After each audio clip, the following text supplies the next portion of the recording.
Narito ang balita mula sa GMA Integrated News. Dalawang bangkay ang nahukay sa Capas Tarlac kaninang umaga. Ayon sa FB post ni Pampanga Governor Dennis Pineda, mga labi umano ito ng nawawalang beauty pageant contestant na si Geneva Lopez at kanyang Israeli boyfriend na si Yitzhak Cohen. Sabi ni Pineda na kumpirma ito base sa mga suot at gamit ng mga biktima ayon sa pulisya.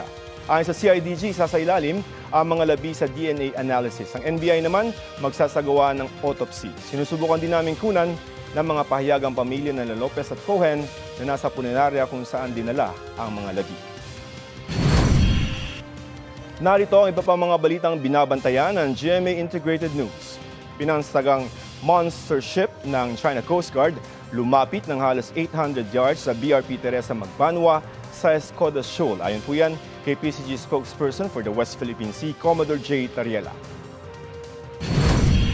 88-year-old painting ng national artist na si Fernando Morsolo ninakaw sa isang museo sa Silay City, Negros Occidental. At mamaya sa 24 oras weekend, dalawang nagbebenta umano ng iligal na droga ng mga estudyante ang parokyano arestado. Para sa mas malaking misyon at mas malawak na paglilingkod sa bayan, ako po si Joseph Morong ng GMA Integrated News, ang News Authority ng Pilipinas.